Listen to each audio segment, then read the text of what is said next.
Oh, hello, it's Andy from Folklore Hiking Sticks. Today I'm going to showcase two, hiking sticks from our Valhalla model collection. Now, this is a new collection for us. I've done Viking artwork on sticks, as I've said before, but increasingly I was asked if I could do one that was totally dedicated to that theme. Now, when the discussion was made about it, it obviously had to be something that was substantial. It had to have a purpose to be substantial, and it had to look the part. It was moving from something that had a token piece of Viking inspired artwork to something that was totally dedicated to that topic. It really, to really warrant that theme, it had to firstly have a reason for it. And obviously I have done sticks aimed at people that were bushwhacking and farmers and people pushing and cutting through trails and things like that. So it had to be something like that. But whereas something of a substantial gauged wood, you can't really do a thumb a peaked handle, I had to come up with something, and then I kind of looked at axe handles and things like that, which led me to come up to this sort of like configuration for a handle. And in fact it actually looks like the old battle axes, their handles that ended up being in this sort of configuration. But obviously it's a substantial gauge piece of wood. I've got Viking warrior, battle axes, shield, spears. I have the dragon, a Viking inspired dragon, and Valhalla written up the shaft. It is a beautiful hiking stick. I must say, like I said, I'm going to do one for myself actually. It really does look the part, as you can see, and it has a substantial copper tip. It's real heavy gauge, and you know that looks the part. You know, it really does. Everything about this says this will be fantastic for bushwhacking and breaking through a new trail. This one here I've marked, it's got the number 1 on it. This will be the number 1. Each one of these I'm going to number them as a series.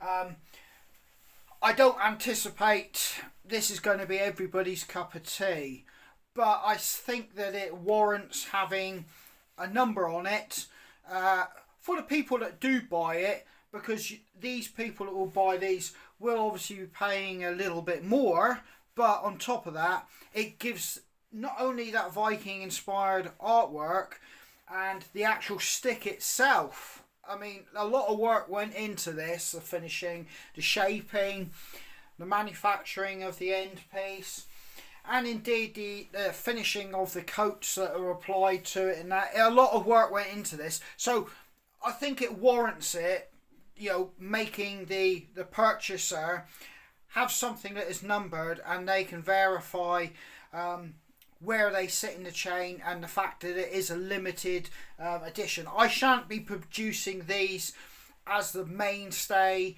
for my craft fairs and stalls. These are just something every whipping trip, something a bit special, and you know they will, you know, I would like to say, you know, from my point of view as a crafter, you know, they're going to be at the top table of what I produce, and indeed collectible to somebody who you know, buys my craft that I offer. Like, and I get people come back time and time again. Just recently I had somebody who bought a hiking stick, what I call my normal hiking stick range, with a fox, and they were buying one for their partner, and they wanted one with a hair on it, you know, so it complemented the both. Which is, like, you know, nothing outstandingly abnormal, but I do get people coming back time and time again for other sticks to add to their collection. Yeah, again, another one here. This one here is number 2. because I do sticks in batches as a rule, and you know, 2's my minimum batch. It then goes to 2, 4 and 6. I have done 8 at a time, but it can get quite draining if you're doing artwork and that on these sticks, or debarking. But anyway, yeah, this is another one. This is a substantial piece of wood. It feels nice in the hand. Battle axe type of head, bit more swollen on the handle and crown, coming down into the handle. Got a slight curve there. Yet again, Viking warrior, battle axe, shield, spears. Yet again, dragon artwork, and Valhalla up the actual shaft. Obviously my logo sits there as well, just a bit further down, a little bit more inconspicuous than on my other sticks, because obviously the focal point is what this is intended to be, a Viking inspired hiking stick. Substantial piece of wood here, nice curve the handle coming back into the shaft. Moving through the stick, you can see the gauge it's you know, been made from. Nice heavy gauge copper tip again. You know, this really does feel nice, and it really does feel like it's got that purpose of bushwhacking and breaking those new trails open. This is not something that's going to be stopped by brambles, stinging nettles and undergrowth. You're going to get through with something like this. But yeah, again, like I said, it's number 2. I did a batch of 2. These are the first, obviously, number 1 and 2. I'm going to see how they go. I will put them on eBay, or I'll put one on eBay and put one through my other means of selling. But I'll see how that goes.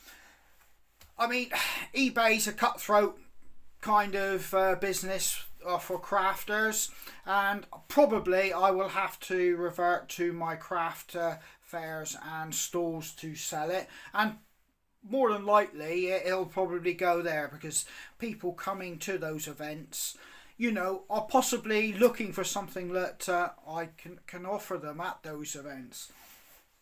So yeah, I just thought I'd showcase these 2 fantastic sticks, and yeah, one should be on eBay at some point soon. But I hope you enjoyed that and seen how these 2 sticks have turned out, and hopefully in the near future I'll let you know how this model of stick performs, hiking stick performs, as in with sales and feedback from my customers.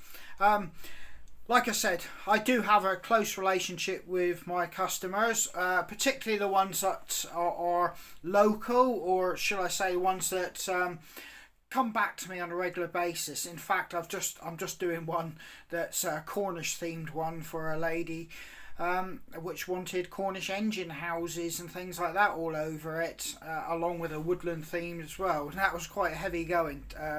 Burning all that artwork on, but you know, like I said, I do have a relationship, so when I get some feedback on these, I shall pass that over to you guys, and you can make of that what you will. Now yeah, I'm going to wrap this up. This is Andy from Folklore Hiking Sticks, and yeah, I hope you enjoyed seeing these 2 hiking sticks and how they did actually come out. Right, thank you, take care.